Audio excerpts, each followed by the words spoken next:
Hello.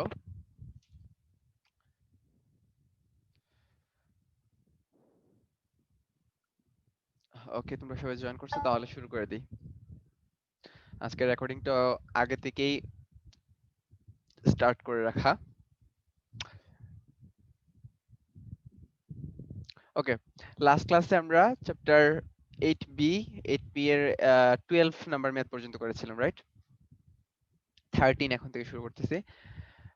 এই টাইপের ম্যাথগুলো হচ্ছে পরীক্ষায় আসার মতো ম্যাথ, এবং এই টাইপের ম্যাথ দেখবা তোমাদের উদাহরণে দেওয়া আছে যেগুলা, এইগুলা খুব ভালো করে দেখবা। মানে আজকে থেকে যে ম্যাথগুলো করব সুতার টান রিলেটেড। সুতার টান রিলেটেড ম্যাথ করার আগে কিছু কথা বলে রাখা দরকার।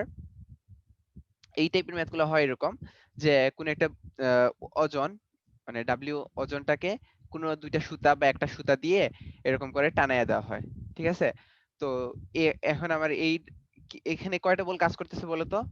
মনে করো একটা সুতাকে যদি সুতা দিয়ে বা দুইটা সুতা দিয়ে যদি একটা ওজনকে টানায় দিই, তাহলে এখানে ওজনটা সাম্যাবস্থায় থাকতেছে। অবশ্যই সাম্যাবস্থায় থাকবে। এই ডাব্লিউ ওজনটা যদি সাম্যাবস্থায় থাকে, তাহলে এখানে তারপর তিনটা ফোর্স ক্রিয়া করতেছে। তার ওজন নিচের দিকে ক্রিয়া করতেছে, আর এইদিকে একটা সুতার টান, এইদিকে একটা সুতার টান। এখন সুতার টান বিষয়টার সাথে একটা জিনিস রিলেটেড। এখানে যদি গিট্টু দেওয়া হয়, গিট্টু মানে বুঝো তো, একটা সুতা দিয়ে আরেকটা সুতাকে কি বলা হয়? গিট দেওয়া। ঠিক আছে? এরকম করে যদি গিট্টু দেওয়া হয়, তাহলে গিট্টু দিয়ে তারপর যদি আমরা ওজনটার এখানে ইয়ে করি, তাহলে এই সুতা দুইটা টান সমান থাকবে না। এখানে টি1 হবে, এখানে টি2 হবে। গিট্টু দেওয়া হইলে এখানে একটা ইয়ে সৃষ্টি হবে, অসামঞ্জস্যতা সৃষ্টি হবে, সুতার টানগুলা সমান হবে না। এখানে টি1, এখানে টি2 হবে। আর যদি গিট্টু না দিয়ে, মনে করো এই এই সুতা, এটা মনে করো সুতা, একটা সুতা, আর এখানে আমরা একটা আংটা, মসৃণ একটা আংটা, আংটাটাকে কল্পনা করা হয় ওজনবিহীন আংটা। ঠিক আছে? কাল্পনিক আংটা, একটা একটা আংটাকে দিয়ে দিয়ে ওজনটা ইয়ে করি। আংটা মানে বুঝতেছো তো, হাতের আংটি আছে না যেরকম, সেরকম একটা জিনিস আর কি, হুক। হুক দিয়ে যদি আমি এরকম একটা বস্তুকে ইয়ে করি, ডাব্লিউ ওজনের একটা বস্তুকে এইভাবে আমি ঝুলিয়ে দেই, তাহলে দেখা যাবে এখানে যে টানগুলো কাজ করবে, এইটাও টি হবে, এইটাও টি হবে। সুতায় দুইটাই একই ধরনের টান হবে। সো যদি কখনো প্রশ্নে দেওয়া থাকে গিট দিয়ে বাঁধা হয়েছে, তখন বুঝবা যে সুতার টান দুইটা আলাদা। আর যদি বলা হয় আংটা দিয়ে বাঁধা হয়েছে বা আংটা দিয়ে ঝুলিয়ে দেওয়া হয়েছে, তাহলে বুঝবা যে সুতার টান উভয় পাশেই সমান। ওকে, এখন আমরা ম্যাথ করি। এখানে দেওয়া আছে এসিবি একটি সুতা। সুতাটার দুই প্রান্ত অনুভূমিক রেখাংশ, অনুভূমিক রেখাংশ এ ও বি বিন্দুতে আবদ্ধ আছে। দেখো, এই যে সুতাটা, এই সম্পূর্ণটা হচ্ছে সুতা। এটাকে একটা ইয়ের মতো দেখা যাচ্ছে, ত্রিভুজের মতো বানানো হয়েছে, বাট এটা একটা সুতা। বুঝতে পারতেছো? এই যে এ সি বি, এটা একটা সুতা। এই সুতার দুইটা প্রান্ত হচ্ছে গিয়ে দুইটা প্রান্ত একই আনুভূমিক রেখাংশ এ এবং বি বিন্দুতে আবদ্ধ আছে। এই যে এ এবং বি বিন্দু একই রেখাংশ, এই এ তে এক প্রান্ত আছে আর বি তে আরেক প্রান্ত আছে সুতাটার। আর সি বিন্দুতে ডাব্লিউ ওজনের একটি বস্তুকে গিট দিয়ে বাঁধা হয়েছে। এখানে সি বিন্দুতে একটা বস্তুকে গিট দিয়ে বাঁধা হয়েছে। ঠিক আছে? গিট মানে তুই বুঝতেছো, এখানে গিট্টু দেওয়া হয়েছে, গিট্টু দিয়ে এটাকে বেঁধে দেওয়া হয়েছে। তো এবিসি ত্রিভুজের বাহুগুলির দৈর্ঘ্য এ বি সি এবং তার ক্ষেত্রফল যদি ডেল হয়, তাহলে দেখা যায় সুতাটির সি অংশের টান W B divide by 4 C del C square plus A square minus B square. এখন তোমাদের মনে প্রশ্ন আসতে পারে যে বাহুগুলির দৈর্ঘ্য তো দিয়ে দিছে এ বি সি, আবার এ বি সি ত্রিভুজ আমি পাচ্ছি, এ বি সি ত্রিভুজটা তো দেখতেই পারতেছো। এখন স্মল এ বি সি যে বাহুগুলা, এখন আমি কোন বাহুর দৈর্ঘ্য কি দিব? এটা হচ্ছে গিয়ে তোমাদের যদি এখানে উল্লেখ করে নাই, কিন্তু এখানে কোনটা কোন বাহু এটা বলে দেয় নাই, যে বিসিটা হবে তোমার আর এ বাহু, এবং সি বি এটা হবে সি বাহু, এসিটা হবে বি বাহু, এটা বলে দেয় নাই। তো এইটা যখন বলে দিবে না, তখন তোমাদের মাথায় একটা ডিফল্ট একটা জ্যামিতি কাজ করবে, সেটা হচ্ছে গিয়ে তোমার ক্যাপিটাল কোণ এ এর বিপরীত বাহুটা হবে স্মল এ, ক্যাপিটাল বি কোণের বিপরীত বাহুটা হবে স্মল বি, ক্যাপিটাল সি এর বিপরীত বাহুটা হবে স্মল সি। এইভাবে সাজাবা। ঠিক আছে? এটা কিন্তু স্মল সি, এই যে এবিসি, এটা কিন্তু স্মল সি, আর এটা কিন্তু ক্যাপিটাল সি। বুঝতে পারতেছো? কোনগুলাকে ক্যাপিটাল সি দিয়ে প্রকাশ করতেছি আর বাহুটাকে স্মল সি দিয়ে প্রকাশ করতেছি। তো আমি ধরলাম আমাকে বের করতে হবে এই যে সি অংশের সুতার টান, সি এ অংশের সুতার টানটা বের করতে হবে। সি অংশ কোনটা? এই যে টি ওয়ানটা বের করতে হবে। টি টুটাও বলতে চাইতে পারতো, সিবিও চাইতে পারতো, এখানে আমার সিবি চাই নাই, তোমাকে জাস্ট সি এটা বের করে দিতে হবে। আমি ধরলাম সি অংশের টানটা হচ্ছে টি ওয়ান, আর সিবি অংশের টানটা ধরলাম টি টু। তো লামির উপপাদ্য অনুযায়ী আমরা জানি এখানে কয়টা ফোর্স ক্রিয়া করতেছে বলতো? এখানে 3টে ফোর্স ক্রিয়া করতেছে। 3টে ফোর্স ক্রিয়া করে এরা সাম্যাবস্থায় আছে। তো লামির উপপাদ্যটা এখানে এপ্লাই করা যাবে। 3টে ফোর্স কি কি? টান কিন্তু এক ধরনের ফোর্স। আমরা যখন চ্যাপ্টার 8 পড়ছিলাম তখন বলা হয়েছিল যে বিভিন্ন ধরনের ফোর্সের কথা, তখন টান বলের কথা বলা হয়েছিল। তো টান T1, T2 এবং W এই 3টা বল ক্রিয়া করতেছে। তো আমার লামির উপপাদ্যটা মনে আছে নিশ্চয়ই? লামির উপপাদ্য ছিল যে ফোর্স থাকবে, মনে করো T1, T1 এর নিচে থাকবে কি? T1 এর নিচে থাকবে অন্য যে দুইটা ফোর্স আছে, এই যে T2 আছে আর W আছে, T2 এবং W এর মধ্যবর্তী কোণের সাইনের অনুপাত। এখন আমাকে T1 টা রাখলাম, T1 ডিভাইড বাই সাইন, এখানে কত কোণ বসবে দেখো তো? এইখানে এই কোণটা ধরলাম আমরা বিটা, বি। কেন বি বলতো? এই কোণটা বি, কারণ হচ্ছে এই যে রেখাটা এটা কিন্তু এই এবি বাহুর সমান্তরাল, এবি বাহুর সমান্তরাল রেখা। তার মানে এই কোণটা যদি বি হয় তাহলে এই কোণটাও বি হবে। কারণ কি? একান্তর কোণ। সমান্তরাল যদি দুইটা বাহুর দুইটা যদি সমান্তরাল লাইন হয়, এই কোণ যা হয় এই কোণও সেম হয়। জানা কথা তোমাদের। তো এইটা হচ্ছে বি। আর এই কোণটা কত? এটা তো 90 ডিগ্রি। যেহেতু অনুভূমিক রেখা, এটা অনুভূমিকের সাথে এটা ডাব্লিউটা কিন্তু ওজনটা ঠিক নিচে খাড়া ভাবে ক্রিয়া করে। সো এই কোণটা হচ্ছে 90 ডিগ্রি আর এটা হচ্ছে বি। তো আলটিমেটলি এখানে T1 এর নিচে থাকবে sin 90 ডিগ্রি প্লাস বি। আর ডাব্লিউ, আমার T2 টা লাগবে না, কারণ আমার তো প্রশ্নে T2 টা চাই নাই, জাস্ট সি এটা চাইছে। এইজন্য আমি জাস্ট এই T1 টা নিয়ে কাজ করতেছি, আমার T2 টা লাগবে না। এখন আমরা কি করব? ডাব্লিউ, ডাব্লিউ এর নিচে কি থাকবে? এই যে T1 এবং T2 এর মধ্যবর্তী কোণের সাইনের অনুপাত। তো T1 এবং T2 এর মধ্যবর্তী কোণ হচ্ছে তোমার সি, এই যে সিটা। তো এখানে ডাব্লিউ বাই সাইন সি বসবে। সো এরপরে লাইনে যাই। sin 90 degree plus theta is equal to কি? cos theta. এই জন্য sin 90 degree plus b is equal to আসছে cos b, অর্থাৎ T1 by cos b is equal to w by sin c। এখন আমরা দুইটা সূত্র ইউজ করব। আমার তো T1 এর ভ্যালু ব্যবহার করা দরকার। T1 is equal to w into cos b by sin c। আমাকে দেখাইতে হবে T1 ইজ ইকুয়াল টু এইটা দেখাইতে হবে, wb 4c delta c square square minus b square. এটা এখন কিভাবে দেখানো যায়? ডেল্টা কি ছিল? ডেল্টাটার প্রশ্নে বলা হয়েছে ডেল্টাটা ছিল ত্রিভুজের ক্ষেত্রফল। আমরা জানি একটা ত্রিভুজের দুইটা বাহু এবং এদের ইয়েটা যদি দেওয়া থাকে, বাহুদ্বয়ের মানে মধ্যবর্তী কোণটা বা সন্নিহিত কোণটা যেটাকে বলা হয়, সেটা যদি দেওয়া থাকে তাহলে ত্রিভুজের ক্ষেত্রফল ডেল্টা ইজ ইকুয়াল টু আমরা জানি হাফ এবি সাইন থিটা। মনে করো এখানে একটা চিত্র এঁকে দেখাই, সিম্পল একটা চিত্র। এই মনে করা হচ্ছে কি তোমার আর এটার এই ধরো এটা এ, এটা বি, আর এই কোণটা যদি হয় থিটা, তাহলে এই ত্রিভুজের ক্ষেত্রফল হবে হাফ এবি সাইন থিটা। ঠিক একইভাবে ডেল্টা ইজ ইকুয়াল টু আমরা আমরা বলো এটাকে এইভাবে প্রকাশ করতে পারতাম, half into B into C into sine A, half B C sine A দিয়ে প্রকাশ করতে পারতাম। কিন্তু আমার তো সাইন এ কোণটা লাগতেছে না, আমার এখানে দেওয়া আছে সাইন সি কোণ। তো আমার সাইন সি কোণটাকে নিয়ে আসতে হবে, রাইট? তো সাইন সি কোণের জন্য কি লাগবে? সাইন সি কোণের সন্নিহিত বাহু দুইটা কোনটা? সন্নিহিত বাহু হচ্ছে এ আর বি। এই জন্য হবে তোমার ত্রিভুজের ক্ষেত্রফল delta is equal to half A B sine C, অর্থাৎ sine C is equal to 2 delta divide by A B. ঠিক আছে? আর cos b এর সূত্র কোনটা অ্যাপ্লাই হইছে বলো তো? cos b এর cos এর সূত্রটা অ্যাপ্লাই হইছে। cos b এর ইজ ইকুয়াল টু দেখো কি হবে? তোমার এখানে আমি কালকেও বলছিলাম এটা cos এর সূত্রটা হচ্ছে এরকম, যেটা b দেওয়া আছে। b মানে কি? তার বিপরীত বাহুর যেটা b কোণের জন্য বিপরীত বাহুটা হচ্ছে স্মল বি টা মাইনাস হবে, স্মল বি এর স্কয়ারটা মাইনাস হবে, অর্থাৎ দাঁড়াবে c square plus a square minus b square divided by 2ca। ঠিক আছে? এখন এই ক্যালকুলেশনটা করো। ক্যালকুলেশন করলে তোমার এ বিটা উপরে চলে আসবে আর 2 ডেল্টাটা নিচে যাবে। তো এখানে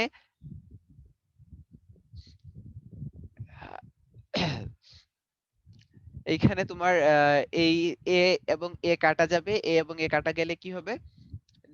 আমাদের প্রমাণটা হয়ে যাবে W B divide by 2 into 2 হচ্ছে তোমার 4c delta C square plus A square minus B square. এইটাই আমাকে প্রমাণ করতে বলছে। বুঝা গেছে? আমার এখানে জাস্ট একটু জ্যামিতি অ্যাপ্লাই করছি, একটা লামির উপপাদ্য আর তারপর হচ্ছে কস সূত্র আর সাইন সূত্র। এই সাইন সূত্র না, এটা আসলে ক্ষেত্রফলের সূত্র। এই দুইটা সূত্র অ্যাপ্লাই করছি, তারপরেই আমার অঙ্কটা মিলে গেছে। ওকে? আচ্ছা, আজকে দেখি 40 মিনিটের ভিতর কতটুকু শেষ করা যায়।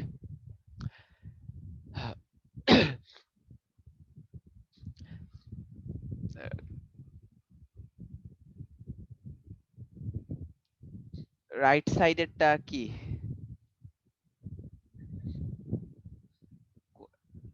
এইটা W B 4c delta C square minus square B square নাকি?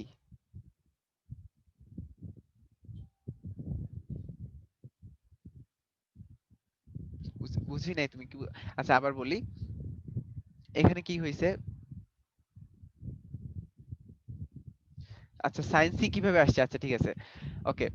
আমরা জানি একটা ত্রিভুজ যদি হয় এরকম, মনে করো দেওয়া আছে একটা ত্রিভুজ, সাধারণ একটা ত্রিভুজ এইভাবে, এটার বাহুগুলা দিলাম এ বি সি, ঠিক আছে, এবং এই কোণ এ এবং বি এর মধ্যবর্তী কোণটা হচ্ছে থিটা। এটা কিন্তু তোমাদের 9 এর জ্যামিতিতে আছে। তাহলে এই ত্রিভুজটার ক্ষেত্রফল কত? এই এই যে ডেল্টা দ্বারা আমি ক্ষেত্রফল বুঝাচ্ছি, বুঝছো? ক্ষেত্রফলটা হচ্ছে half A B sine theta. এখন মনে প্রশ্ন আসতে পারে তোমাদের, এই সূত্রটা কোত্থেকে আসলো? এই সূত্রটার প্রমাণও আছে, বলে দিই 2 লাইনের প্রমাণ। আমরা জানি ত্রিভুজের ক্ষেত্রফল কি, হাফ ইনটু ভূমি ইনটু উচ্চতা। তাহলে এখানে ভূমি কত? এখানে ভূমিটা হচ্ছে B, right? Half into B. এখন উচ্চতাটা কি? উচ্চতাটা হচ্ছে এই উচ্চতাটা, রাইট? এই উচ্চতাটা, আর এই কোণটা যদি থিটা হয় তাহলে সাইন থিটা ইকুয়াল টু কত? সাইন থিটা ইকুয়াল টু হবে, এইটাকে দিলাম উচ্চতাটাকে এইচ নাম দিলাম, সাইন থিটা ইকুয়াল টু কি, লম্ব বাই অতিভুজ না, H by A. That means H equal to কি, এ ইকুয়াল টু দাঁড়ায় A sine theta, H equal to দাঁড়ায় এ সাইন থিটা, ঠিক আছে? তো এই দেখো, হাফ ইনটু ভূমি ইনটু উচ্চতা, এইটাই আর কি ত্রিভুজের ক্ষেত্রফলের সূত্র।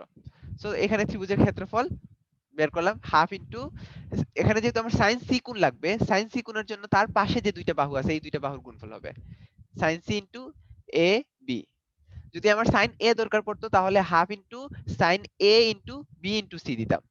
যদি আমার সাইন বি এর দরকার পড়তো তাহলে আমি দিতাম ত্রিভুজের ক্ষেত্রফল equal to half into C into A into sine B. বুঝাইতে পারছি? ওকে, ওকে। আর কজের সূত্রটা তো একটু টেকনিক করে মনে রাখবা, কজের সূত্রটা। কজের সূত্রটা সহজ। তোমাকে যখন বলবে cos b, তার মানে তুমি এখানে উপরে থাকবে অন্য বাহু দুইটার স্কয়ার, মানে cos b, cos b দিয়ে বুঝবা যে তোমার যে স্মল বিটা আছে ওইটাকে মাইনাস করতে হবে, আর বাকি দুইটা প্লাস হবে। আর নিচে বসবে তোমার এই যে প্লাস যেগুলো আছে ওই প্লাস গুলোর গুণফল 2ca।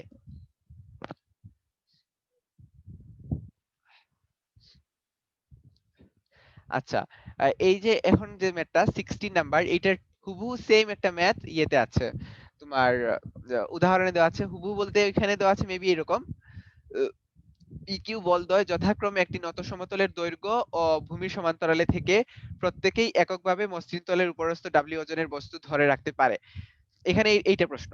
আর উদাহরণের ম্যাথটা হচ্ছে এরকম, পি কিউ বলদ্বয় যথাক্রমে একটি নত সমতলের, পি বলটা হচ্ছে ভূমির সমান্তরালে আর কিউ বলটা তখন দৈর্ঘ্য, মানে এখানে, আচ্ছা এটা বুঝে আগে। এখানে বলতেছে এই পি বলটা হচ্ছে তোমার এই যে নত সমতল, এই নত সমতলের দৈর্ঘ্য বরাবর ক্রিয়া করতেছে, দৈর্ঘ্য বরাবর ক্রিয়া করে একটা বস্তু ওজন, এই যে ডাব্লিউ ওজনের একটা বস্তু আছে, এই বস্তুটাকে এখানে স্থির রাখতেছে, ঠিক আছে, এখানে ধরে রাখতেছে, ঠিক আছে। তোমরা বুঝতেই পারতেছো এখানে একটা ঢালু তল আছে, এই ঢালু তলে যদি একটা বস্তু রাখি সে স্বাভাবিকভাবে নিচের দিকে নেমে যেতে চাইবে। তো আমি কি করলাম, এই দৈর্ঘ্য বরাবর, এটা দৈর্ঘ্য, দৈর্ঘ্য বরাবর পি ফোর্সটাকে দিলাম। এই পি ফোর্সটা কি করতেছে, এই বস্তুটাকে আটকায় রাখতেছে এখানে। আর আরো একটা প্রসেস আসতে পারে, সেটা হচ্ছে কি, এই যে মনে করো এই যে বস্তুটা এইদিকে পড়ে যেতে পারে, রাইট? তো না পড়ার জন্য আমি কি করতে পারি, এই বরাবর, এই বরাবর তারাকে আরেকটা ফোর্স দিতে পারি। এই বরাবর যদি আমি মানে ভূমির সমান্তরালে ফোর্স দিই, তাহলে তোমার এই বস্তুটা এখানে স্থির থাকবে, ঠিক আছে, দুইটাই ধরে রাখতে পারবে, পি এবং কিউ দুইটাই ধরে রাখতে পারবে। আর উদাহরণের ম্যাথটাতে আছে এইখানে কিউ বলটা ক্রিয়া করতেছে আর এইখানে পি বলটা ক্রিয়া করতেছে, আর কিছু না। এটাই মনে হয় ডিফারেন্স উদাহরণের ম্যাথের সাথে এইটা। তো তোমরা প্রশ্নের সাথে খেয়াল রাখবা কোনটা কোন বরাবর বলতেছে, এটা খেয়াল রাখলেই তোমরা ম্যাথটা করতে পারবা। দুইটা ম্যাথই করবা ভালো করে, দুইটা ম্যাথ খুবই ইম্পর্টেন্ট পরীক্ষায় আসার মতো। সো আমি বলি আবারও, এখানে বলতেছি কি, একটা বস্তু মনে করো এখানে ঢালু একটা তল আছে, এই ঢালু তলের উপর একটা বস্তু রাখছি ডাব্লিউ ওজনের, এই ডাব্লিউ ওজনের বস্তুটাকে পি ফোর্সটা দৈর্ঘ্য বরাবর ক্রিয়া করে মানে ধরে রাখতে পারে, আর কিউ ফোর্সটা হচ্ছে গিয়ে তোমার ভূমি সমান্তরালে থেকে এই বস্তুটাকে ধরে রাখতে পারে, ঠিক আছে। এখন আমাকে প্রমাণ করতে হবে 1/p² - 1/q² = 1/w², অথবা w = pq /√p² - p², এইটা প্রমাণ করতে হবে। তো আমি ফার্স্টে ধরে নিলাম যে হেলানো তলটা, এই যে হেলানো তলটা আলফা কোণে আনত, ঠিক আছে। এই হেলানো তল যেটা, সেটা মনে করো ভূমির সাথে আলফা কোণে আছে। সো চিত্র 1 নিয়ে ফার্স্টে কাজ করি। চিত্র 1 এ কোন কোন ফোর্স কাজ করতেছে? এখানে একটা ফোর্স এক্সট্রা আঁকা আছে। এই যে W ফোর্সটা দেওয়া আছে এটা তো প্রশ্নে বলা আছে। W টা নিচের দিকে ক্রিয়া করবে। আর P ফোর্সটা হচ্ছে গিয়ে এই বরাবর ক্রিয়া করবে। এইটাও সমস্যা নাই। কিন্তু একটা ফোর্স এক্সট্রা দেওয়া আছে। সেটা হচ্ছে কি R। R টা আমরা যদি ইউজও না করতাম তাহলেও সমস্যা ছিল না। কিন্তু তারপরও লাগবে। আমরা যেহেতু লামের উপপাদ্য এপ্লাই করতেছি তার মানে কি? এখানে ৩ টা ফোর্স আছে তো। নিশ্চয়ই ৩ টা ফোর্স আছে এইজন্য এই R টা লাগবে। এই R টা কি? এই R টা হচ্ছে কি তোমার প্রতিক্রিয়া বল। আমরা জানি যদি কোনো একটা বস্তুকে রাখি এখানে রাখি তাহলে তার উপর সমান ও বিপরীত প্রতিক্রিয়া আছে। যেমন এই W ফোর্সটাকে তুমি যদি এখানে রাখো তাহলে তার উপরের দিকে একটা অনুভূমিক প্রতিক্রিয়া থাকে। তোমরা আশা করি ফিজিক্সের ৪ নাম্বার চ্যাপ্টার পড়েছো। নিউটনিয়ান বলবিদ্যা। নিউটনিয়ান বলবিদ্যা দেখছো নিশ্চয়ই। কোন একটা বস্তুকে যদি এখানে রাখো তাহলে নিচের দিকে যে ওরকম ফোর্স থাকে উপরের দিকে যে ফোর্সটা থাকে সেটাকে বলা হয় অভিলম্বিক প্রতিক্রিয়া। আর দ্বারা প্রকাশ করা হয় এটাকে। যেহেতু এই বস্তুটা এই তলের উপর আছে, এই তলের উপর আছে, এই তলের উপর আছে তাহলে তার অভিলম্বিক প্রতিক্রিয়া কি হবে? এই তল বরাবর লম্ব বরাবর, এই তলের লম্ব বরাবর। ঠিক আছে? সে এই তলের উপর বস্তুটা ক্রিয়ারত আছে তাহলে তার অভিলম্বিক প্রতিক্রিয়াটা কি হবে? এই তলের লম্ব বরাবর। এইজন্যই দেখো এই পি বলের সাথে এই বলটার আর বলটার অ্যাঙ্গেল হচ্ছে 90 ডিগ্রি। ওকে? এখন দেখো এই কোণটা আমি বের করছি। এই কোণটা আমাকে বের করা লাগবে। কারণ কি? আ এইটা যদি আলফা হয়, এইটাও আলফা। সন্দেহ নাই? এইটাও আলফা কারণ হচ্ছে একান্তর কোণ। আ হ্যাঁ, একান্তর কোণ। একই ধরনের কোণ। এইটা আলফা হইলে এইটাও আলফা। তাহলে এই সম্পূর্ণ কোণটা কত? এইটা হচ্ছে 90 ডিগ্রি। এইটা 90 ডিগ্রি। আর তাহলে এইটা 90 ডিগ্রি, আবার এইটাও 90 ডিগ্রি। এইটা 90 ডিগ্রি। আচ্ছা এত কিছু দেখানোর দরকার পড়ে না। এই স্মল ত্রিভুজটাতেই চিন্তা করো। W ওজনটা তো নিচের দিকে ক্রিয়া করতেছে। এইটা যদি হয় তোমার আলফা কোণ আর এই কোণ যদি হয় 90 ডিগ্রি তাহলে অবশ্যই এটা কত হবে? এটা হবে 90 ডিগ্রি মাইনাস আলফা। এটাকেও এইভাবেও মানে প্রকাশ করে দেখানো যায়।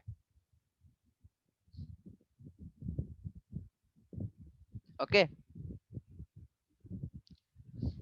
সো এই কোণটা হচ্ছে 90 ডিগ্রি মাইনাস আলফা। এটা আমার কাজে লাগবে। কোথায় কাজে লাগবে? এই যে ফার্স্ট চিত্র। ফার্স্ট চিত্রে কোন তিনটা বল সাম্যাবস্থায় আছে? পি, আর, ডব্লিউ। পি আর বল ত্রয় সাম্যাবস্থায় আছে। দ্যাট মিন্স লামির উপপাদ্য অনুযায়ী পি ডিভাইডেড বাই সাইন। এখন পি ডিভাইডেড বাই কত হবে বলতো? পি ডিভাইডেড বাই হবে অন্য দুইটা ফোর্স। অন্য দুইটা ফোর্স কে? আর এবং ডব্লিউ।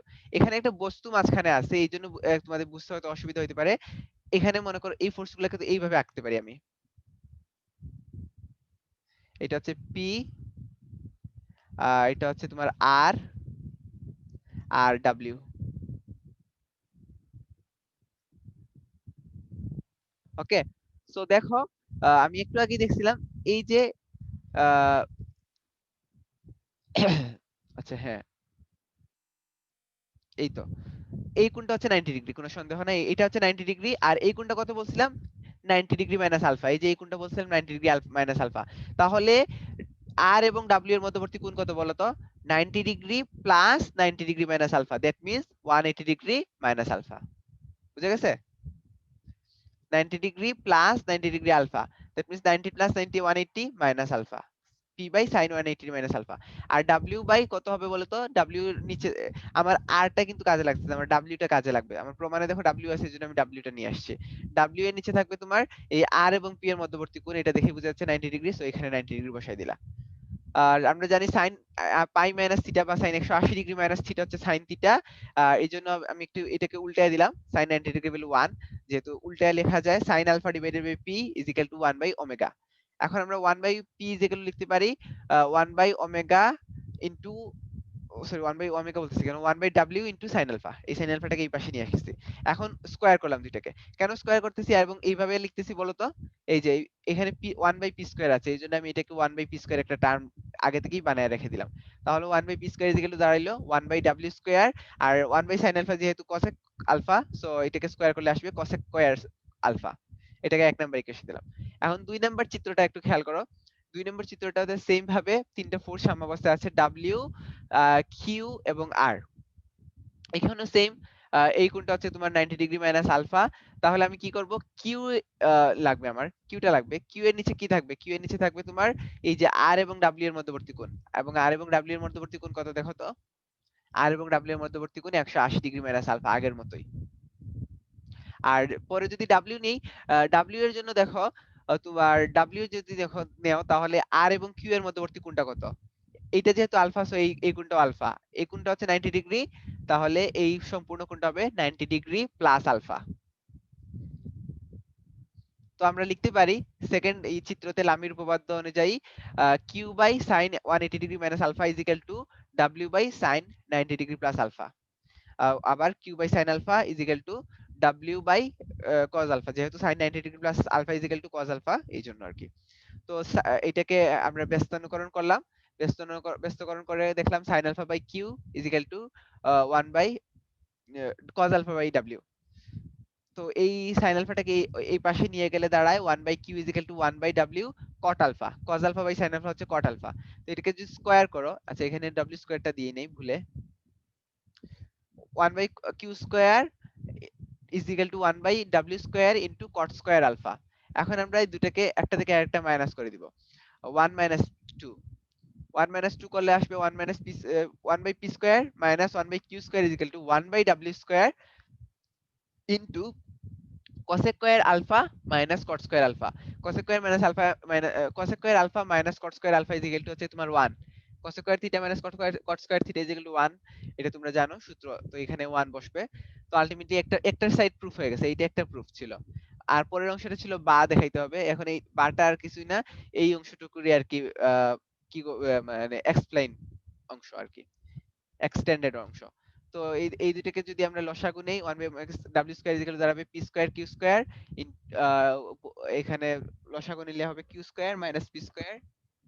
তারপর সাইড মানে ব্যস্তকরণ করো, ব্যস্তকরণ করলে দাঁড়াবে W square is equal to P square Q square divided by root over Q square minus P square.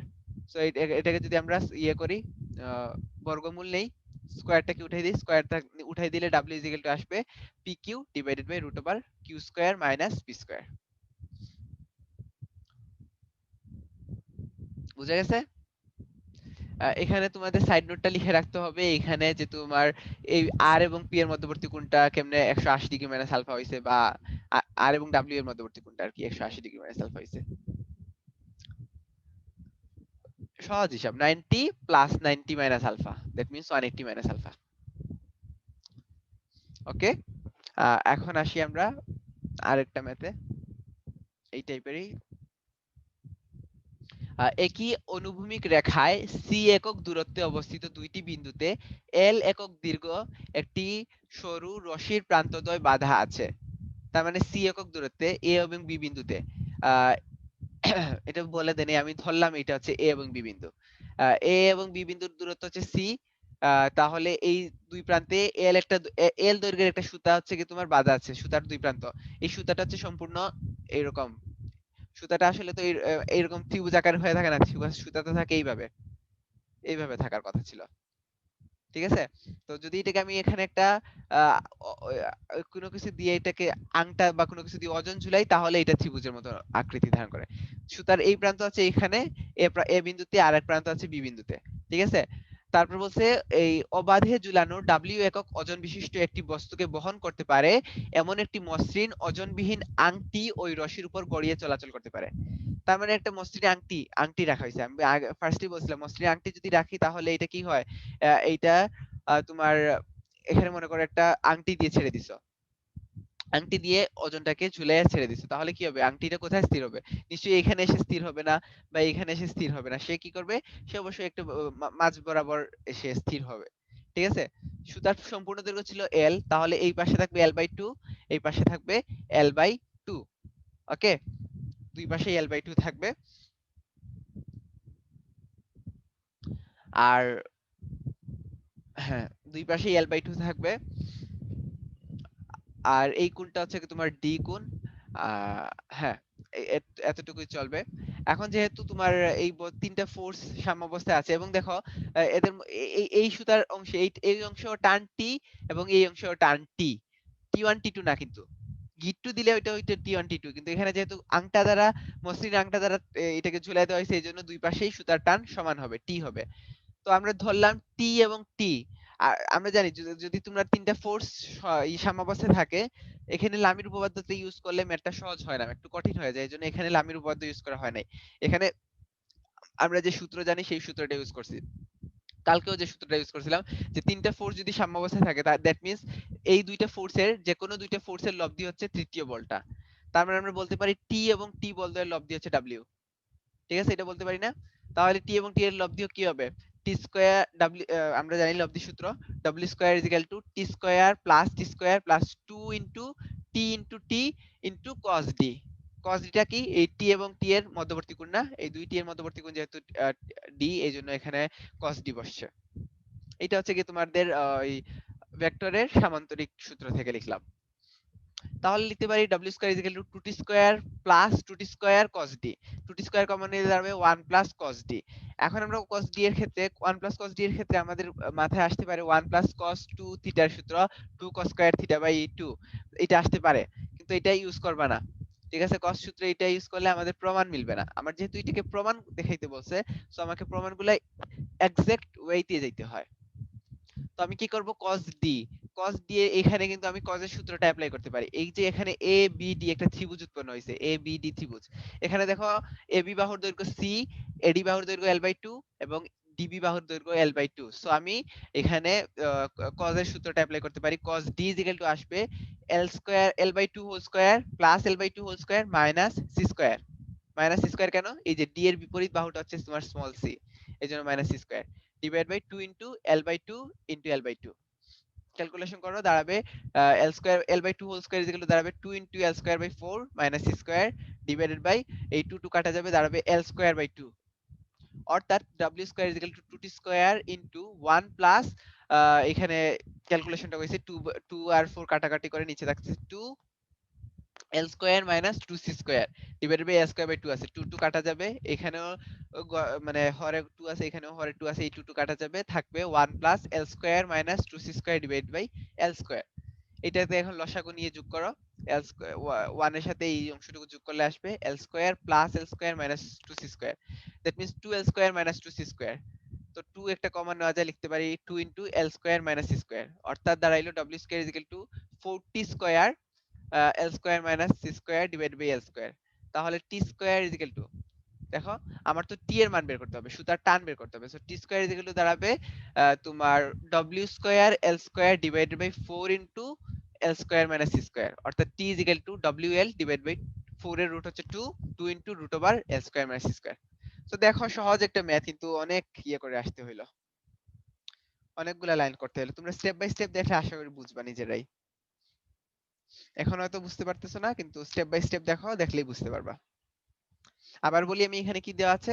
একটা সুতা, সুতা সম্পূর্ণ দৈর্ঘ্য হচ্ছে এল, দুইটা প্রান্ত, সুতার তো দুইটা প্রান্ত আছে, এই দুইটা, একটা প্রান্ত এ তে একটা প্রান্ত বি তে আমি বেঁধে দিছি বা স্থাপন করছি। তাহলে এদের দূরত্ব কত হলো? এটা প্রশ্নে দেওয়া আছে সি একক দূরত্বে অবস্থিত এরা। যেহেতু এটাকে আংটা দ্বারা যুক্ত করা হয়েছে ওজনটা, সো দুই পাশের দৈর্ঘ্য সমান হবে, এইটাও l/2 হবে, এইটাও l/2 হবে। সো এখন এবং এই দুইটা অংশেই, সুতার দুই অংশেই টান সমান থাকবে, যেহেতু আংটা দ্বারা আমরা এটাকে স্থাপন করছি। তাহলে টি, টি এবং ডাব্লিউ বল এরা মিলে সাম্যাবস্থায় আছে। তাহলে আমরা বলতে পারি টি এবং টি বলের লব্ধি হচ্ছে ডাব্লিউ। তো এখান থেকেই ম্যাথটা করে গেছি। cos d এর সূত্রটা ভালোভাবে অ্যাপ্লাই করতে পারলে তারপর বাকিটা ক্যালকুলেশন। ওকে,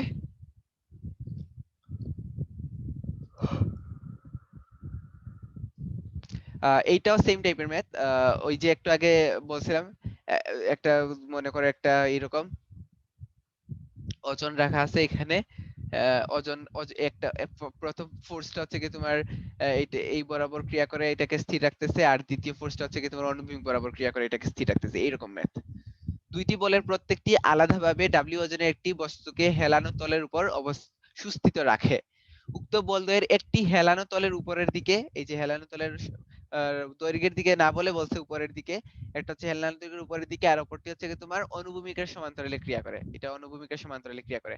দুইটি ভিন্ন ক্ষেত্রে প্রতিক্রিয়া বল, এখানে প্রতিক্রিয়া বলটা দুইটা সমান না, বলছে দুইটা ভিন্ন ক্ষেত্রে প্রতিক্রিয়া বল, একটার ক্ষেত্রে আর, আরেকটার ক্ষেত্রে আর প্রাইম হলে প্রমাণ করো যে R into R prime is equal to W square. সহজ ম্যাথ। দেখো প্রথম ক্ষেত্রে তোমার r ডিভাইডেড বাই কত হবে? r হবে এই দুইটার মধ্যবর্তী কোণ, এই দুইটার মধ্যবর্তী কোণ sin 90 ডিগ্রি প্লাস আলফা। কোনো সমস্যা নাই, কারণ হচ্ছে এইটা হচ্ছে 90 ডিগ্রি, এটা হচ্ছে 90 ডিগ্রি, এই কোণ যেহেতু আলফা, সো এই কোণটাও হবে আলফা। এটা w আর কি, w এবং p এর মধ্যবর্তী হচ্ছে তোমার 90 degree plus alpha, so r divide by sin 90 degree plus alpha. w W হচ্ছে তোমার এই আর এবং পি এর মধ্যবর্তী কোণ, সেটা হচ্ছে 90 degree, so W by sine 90 degree.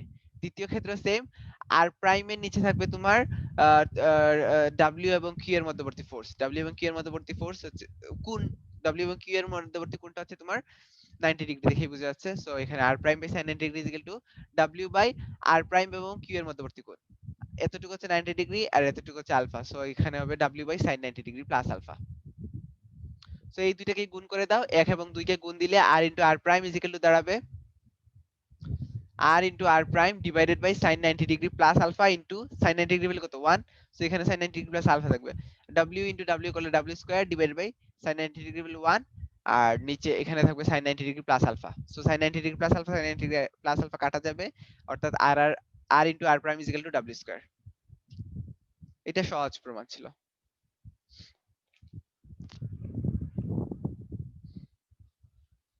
19 নাম্বারটা দেখো, 12 দৈর্ঘ্য বিশিষ্ট এবি অনুভূমিক সরলরেখার এই দৈর্ঘ্য, এই যে এবি সরলরেখাটা আছে এটার দৈর্ঘ্য হচ্ছে 12 বলেই দেওয়া আছে। তোমার এবি সরলরেখার এ ও বি প্রান্তে এল এবং 12 দৈর্ঘ্য বিশিষ্ট সুতার প্রান্ত দিয়ে আবদ্ধ রয়েছে। এখানে একটা সুতা না, এখানে দুইটা সুতা। এ এ প্রান্তে এল দৈর্ঘ্যের একটা সুতা আর বি প্রান্তে 12 দৈর্ঘ্য বিশিষ্ট আরেকটা সুতার প্রান্ত আবদ্ধ রয়েছে, এক প্রান্ত আবদ্ধ রয়েছে। তাদের অপর প্রান্ত দ্বয় সি বিন্দুতে গিট্টু দেওয়া। মানে এই যে বি বিন্দুতে এক প্রান্ত আছে আর এইটার এ বিন্দুতে এক প্রান্ত আছে, এই দুইটার অপর প্রান্তগুলোকে সি বিন্দুতে এনে আমি গিট দিয়ে দিলাম এবং ডাব্লিউ ওজনের একটা বস্তু নামাই দিলাম, এখানে ঝুলাই দিলাম। ডাব্লিউ একটা বস্তু, আমাকে সুতা দ্বয়ের টান বের করতে হবে। সুতা দ্বয়ের টান অবশ্যই সমান হবে না, এমনিতেই দুইটা সুতা তার উপর গিট দেওয়া, তার মানে সুতা দ্বয়ের টান একটা হবে টি1 আর একটা হবে টি2, একটার দৈর্ঘ্য এল আর একটার দৈর্ঘ্য 12, সেম আগের মতো। জাস্ট এখানে আচ্ছা দেখি কি চেঞ্জ আসে। টি1 এর নিচে বসবে তোমার টি1 এর জন্য আমার লাগবে এই দুইটা ফোর্স, সুতা দ্বয়ের টান আমার দুইটা ফোর্সই লাগবে। তার মানে এই অংশটুকু হবে তোমার টি2 এবং ডাব্লিউ এর মধ্যবর্তী কোণ এটা, এই কোণটা লাগবে, এতটুকু তো 90 ডিগ্রি, এতটুকু 90 ডিগ্রি কোনো সমস্যা নাই। আর এই কোণটা কত, পাই মাইনাস বিসিডি দিছে কেন, পাই মাইনাস বিসিডি, এটা বিসিডি, পাই মাইনাস বিসিডি, বিসিডি এই কোণটা। আচ্ছা আবার এই কোণটা হচ্ছে তোমার 90 ডিগ্রি, রাইট? আর এই কোণটা হচ্ছে তোমার বিসিডি, এই কোণটা হচ্ছে বিসিডি। তাহলে এই কোণটা কত বলো তো? এই কোণটা হবে না 90 ডিগ্রি মাইনাস বিসিডি, বুঝতে পারছো? আবার একটু ক্লিয়ার করে দেখাই। এই কোণটা 90 ডিগ্রি, কোনো সন্দেহ নাই। আবার এই কোণটা হচ্ছে তোমার বিসিডি কোণ, বিসিডি কোণ, ঠিক আছে? আর এই কোণটাও 90 ডিগ্রি, এইটাও 90 ডিগ্রি। তাহলে এই যে স্মল অংশটুকু, আমি এটাকে কালার চেঞ্জ করে দেখাই, এই সবুজ অংশটুকু, এইটার আনসার কত হবে? এটা হবে না 90 degree minus BCD, 90 degree minus BCD বা অন্য কিছু কোনো যদি নাম দিতে পারি তাহলে নাম দেওয়া যায়। তো 90 প্লাস 90, এই 90 আর এই 90 minus BCD, that means 180 minus BCD, that means pi minus BCD.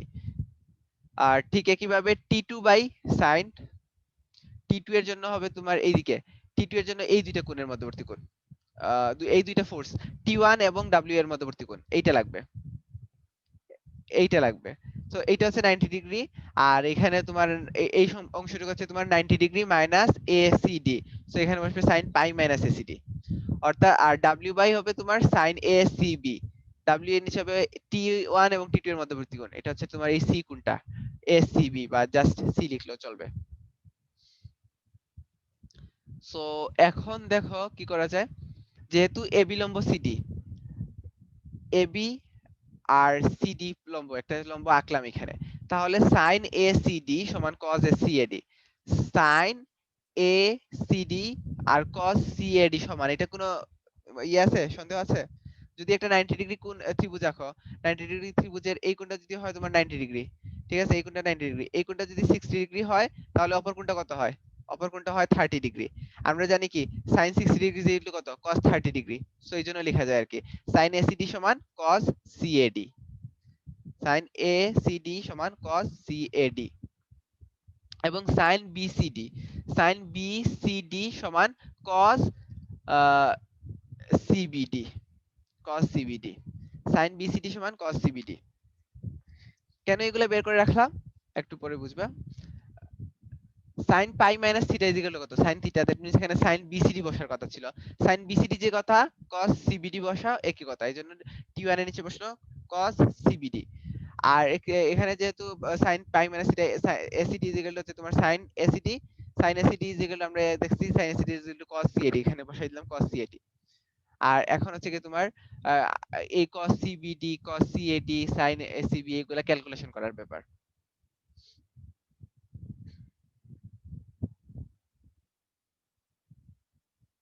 কিভাবে ক্যালকুলেশন করবে এগুলা? cos CBD না লিখে আমরা লিখতে পারি cos CBD, cos CBD না লিখে লিখতে পারি আমরা জাস্ট cos B ও লিখতে পারো, সমস্যা নাই। যেহেতু cos B ইজিক্যাল লিখতে পারো, cos B ইজিক্যাল কত হবে?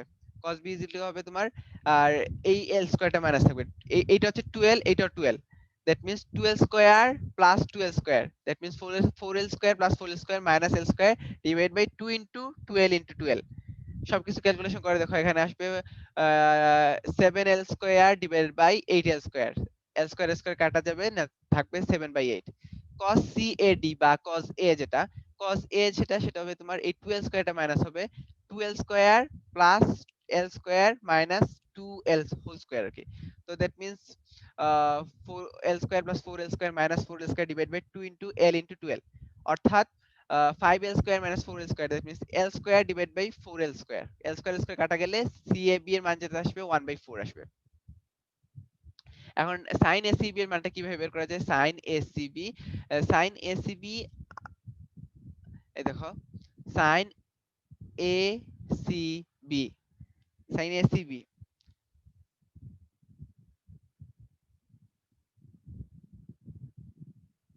এক সেকেন্ড, সরি CAD কোথায়?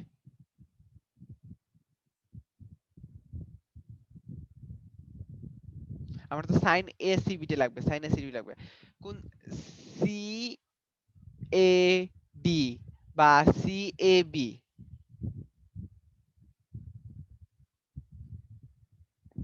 এইটা CAB, এইটার সমান পাইছি একটু আগে কত? এই যে একটা 1/4, মানে হ্যাঁ 1/4 পাইছি। তাহলে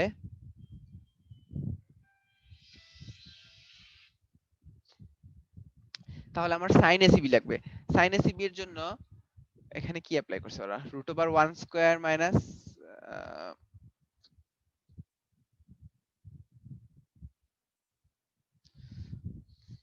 √1 square minus cos square theta, যেটা হচ্ছে কি তোমার sin ACB আর CAB।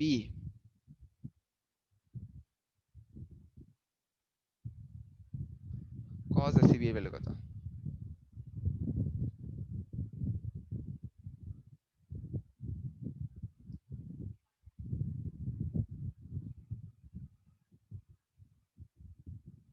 আচ্ছা আগে এখানে cos ACB এর ভ্যালুটা লাগবে। ফার্স্টে cos ACB এর ভ্যালুটা বের করো। cos ACB এর ভ্যালু বের করা খুব সহজ। এখানে তোমাকে cos ACB এর ভ্যালু হবে এই যে sin একটু আগে যে sin CAB যেটা বের করছি ওইটাই cos ACB এর ভ্যালু। কিভাবে দেখো তো? কারণ হচ্ছে এই যে CAB এটার ক্ষেত্রে এখানে ছিল 12, ঠিক একইভাবে এইটার ক্ষেত্রে cos ACB এর ক্ষেত্রেও তোমার এখানে 12। সো আলটিমেটলি cos CAB যেটা আসছে ওইটাই cos ACB, এখানে এটা লিখে দিছি। এই যে দেখো, cos cos CAD সমান যেটা ওইটাই cos CAB, আবার ওইটাই cos ACB এর ভ্যালু।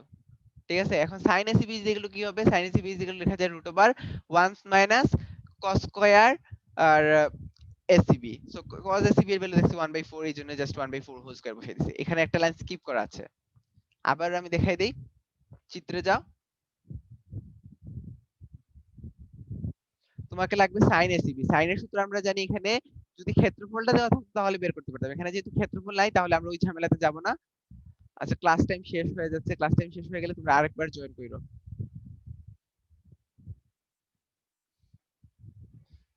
এই অংশটুকু শেষ করে তারপর আজকের ক্লাস শেষ করে দিব।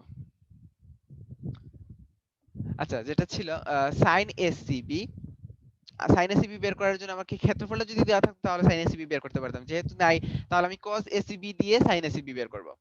বা এসিবি বলতে জাস্ট অসুবিধা হলে জাস্ট সি বলি, ঠিক আছে, জাস্ট সি বলা অসুবিধা হবে। মনে করো আমি cos c বের করতে পারবো। cos c কত হবে বলো তো? cos c হবে